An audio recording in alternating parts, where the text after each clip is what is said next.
Alors, une fois qu'on a bien compris le sens de ces propriétés de ces notions de comparaison, qui sont la négligeabilité, la domination et l'équivalence, tout ce que je vais dire, en tout cas sur cette feuille, paraît à peu près évident et en fait, ça ne s'apprend pas par cœur, ça se retrouve. Et je vais quand même donner donc des propriétés qui sont assez faciles.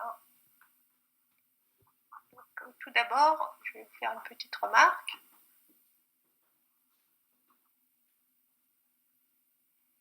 Alors, la remarque, c'est que si f est équivalent en x0 à g, ou si f est un petit taux en x0 de g, alors f est un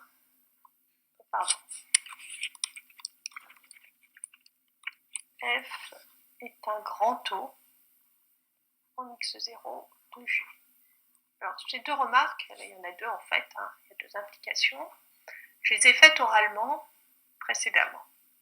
Si f est équivalente à g, eh bien, je fais la remarque dans la démonstration de la dernière propriété. Et ça, j'avais fait tout de suite la remarque dans les définitions. Alors, ce que je vais plutôt montrer,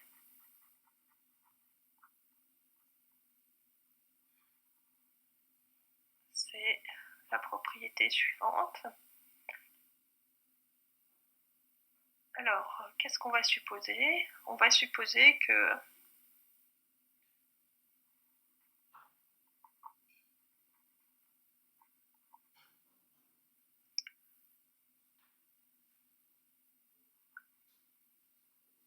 pardon, je ne suppose rien du tout. Donc, il y a plusieurs propriétés. Donc, je vais énoncer la première. Donc, si f1, f2 sont des petits taux de G ou des grands taux de G en T0, si lambda 1, lambda 2 sont deux constantes, alors bon, je vais écrire réel, mais ça serait valable pour des constantes complexes, alors lambda 1 f1 plus lambda 2 f2, eh bien, vérifie la même relation de comparaison. Donc, dans le second cas, c'est un petit taux de G, et dans le premier cas, c'est un grand taux de G. Donc, une combinaison linéaire de fonctions dominées par G et dominées par G, une combinaison linéaire de fonctions négligeables devant G et négligeables devant G. Deuxième propriété, si f est un petit taux de G et G, alors des fois là j'oublie un peu le point, ça va pas, et G est un grand taux de H, alors f est un petit taux de H. Puis on peut inverser le rôle des relations là. Donc si f cette fois est un grand taux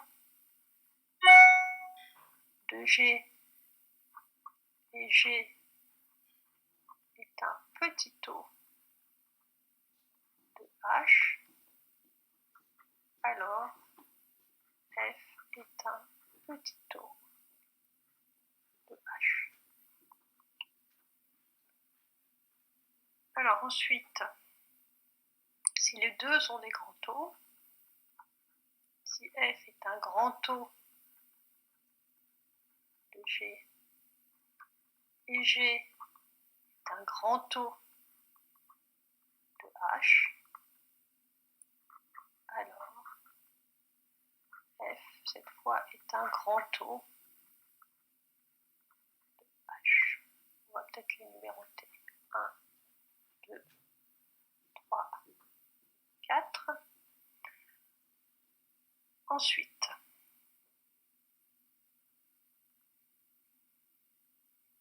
on suppose que F1 et F2 sont respectivement dominés par G1 et G2. Donc si F1 est un grand taux de G1 et toujours en T0, hein, on se place toujours au même point, hein, et F2 est un grand taux de G2, alors F1, F2 est un grand taux de G1, G2.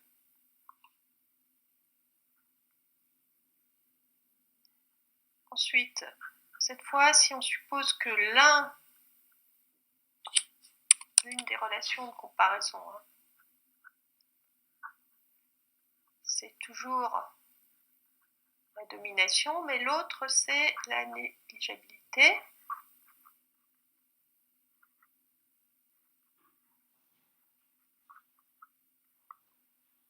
Alors cette fois, F1, F2, c'est un petit taux de G1, G2, pardon, c'est pas une virgule, c'est un point. Ça, cinquième et sixième propriété, hein. Et puis maintenant, on a une propriété sur la composition. Si F est un grand taux en T0 de G,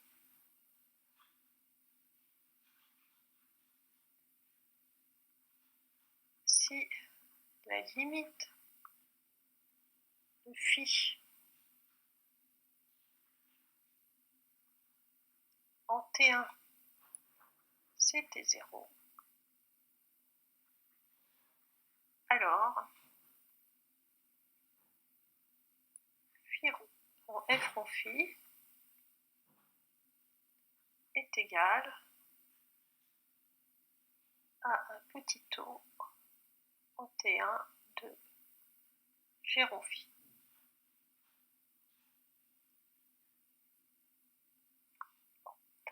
Et on a la même chose pour le, pardon, est un grand taux. Je supposais que c'était un grand taux, c'est un grand taux. Bon, on a la même chose avec le petit taux. 8.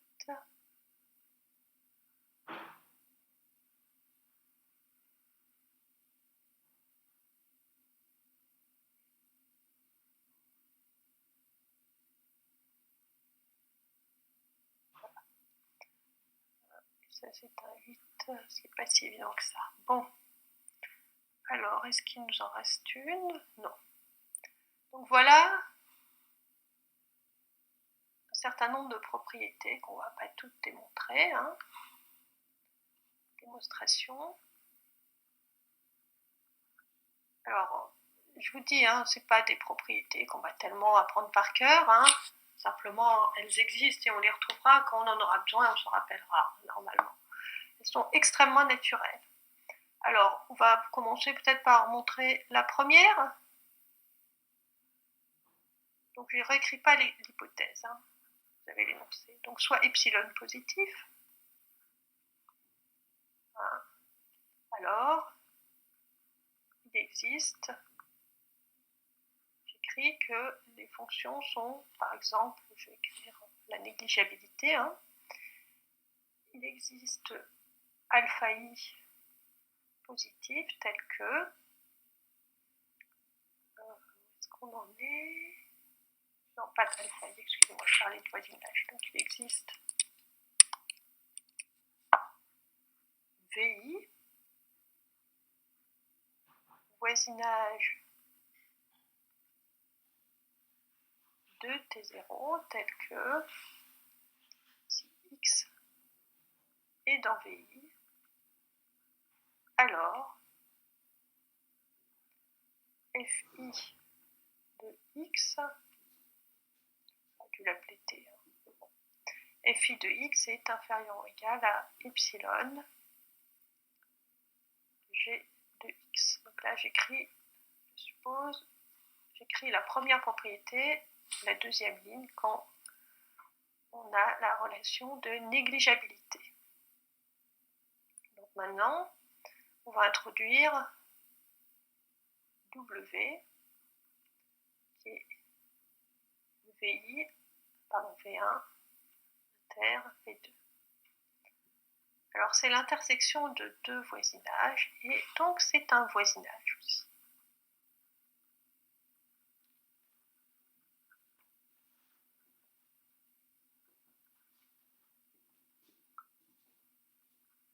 Et pour tout T dans W, alors comme c'est dans l'intersection, bien comme T est dans V1 et T est dans V2, on a que lambda F1 de T plus lambda 2 F2 de T est inférieur ou égal à, alors lambda 1 F1 de T plus lambda 2 F2 de T. Ça, c'est l'inégalité triangulaire.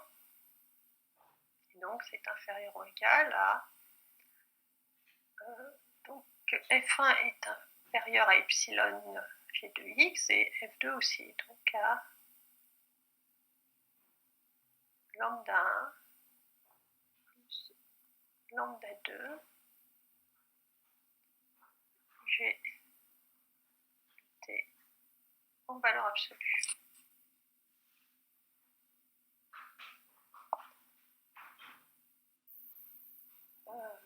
Pardon, avec le epsilon qui me manque, epsilon. Donc, quel que soit le epsilon que je me fixe, je trouve un voisinage de T, tel que sur ce voisinage, la valeur absolue de lambda 1 F1 de T plus lambda 2 F2 de T est inférieure à epsilon, une constante, fois G de T. Donc, quitte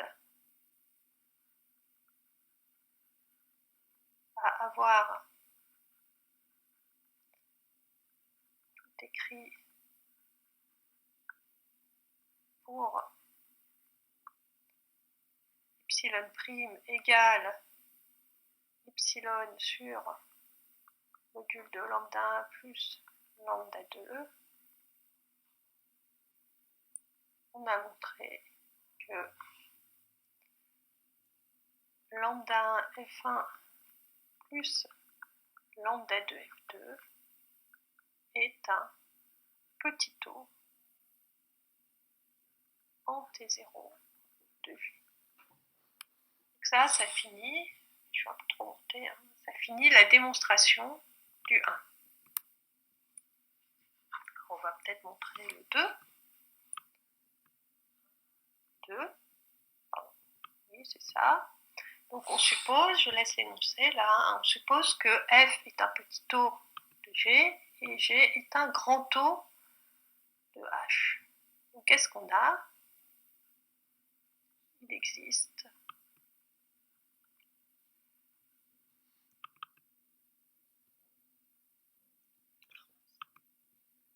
excusez-moi.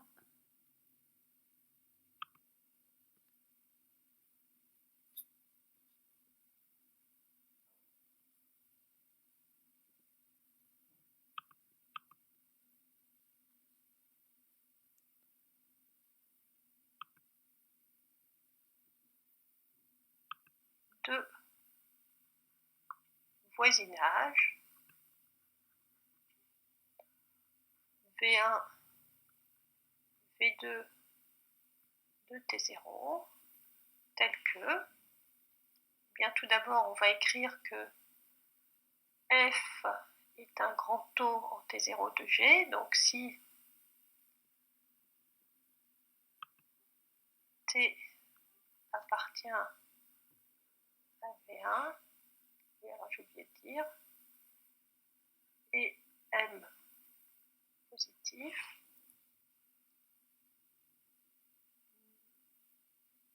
qu'est-ce que j'ai mis, grand taux et petit taux? Non, excusez-moi, j'ai oublié quelque chose. Hein. Alors, j'aurais dû dire soit epsilon positif. Bon, j'efface.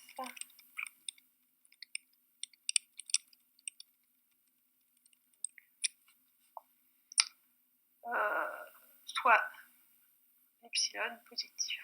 Bon. Il existe V1, V2, voisinage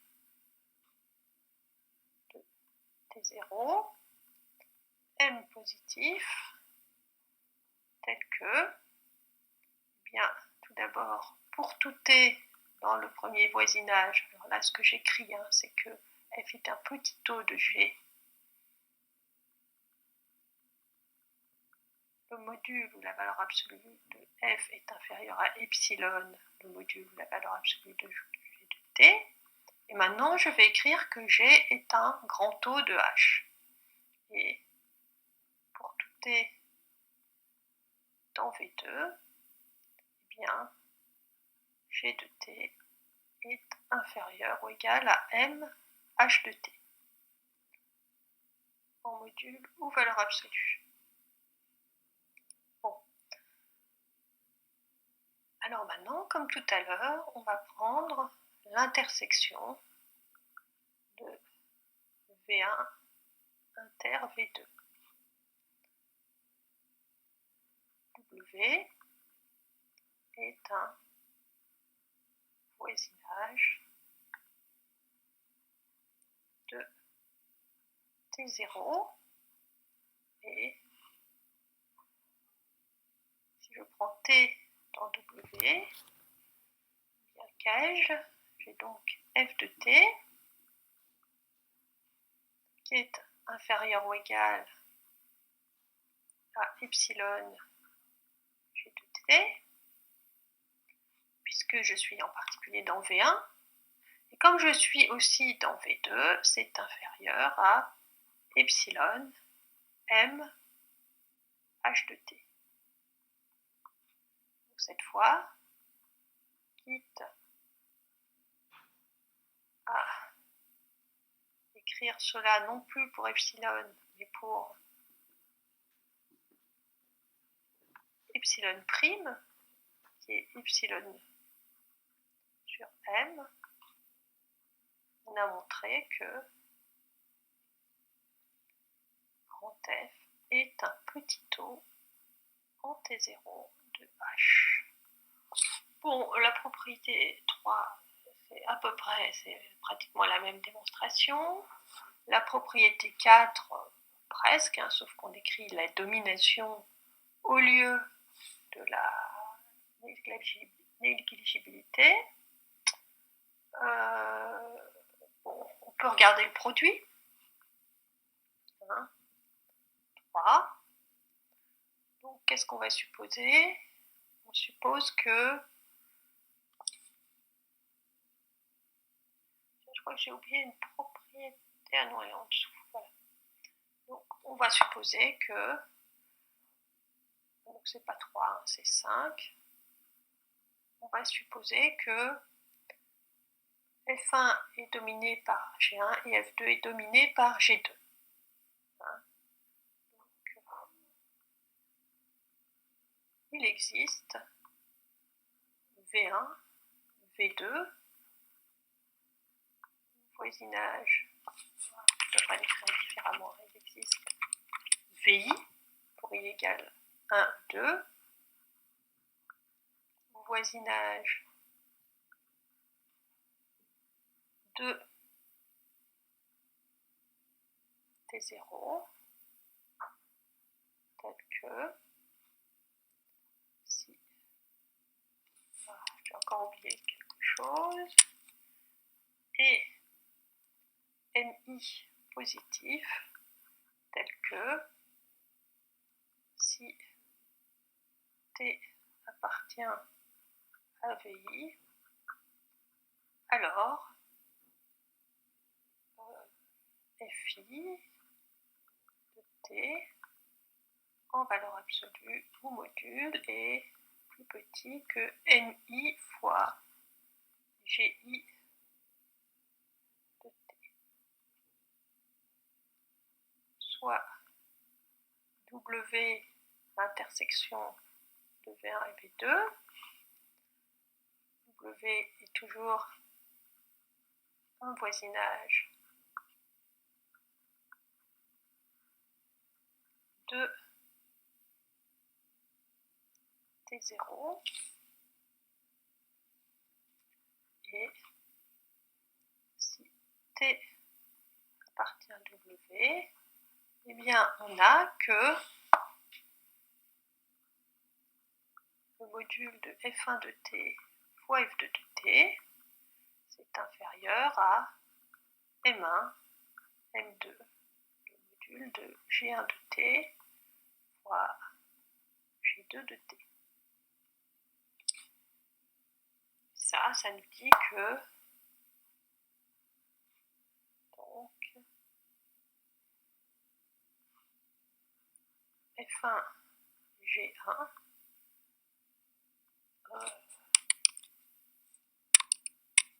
est un grand taux en T0 de...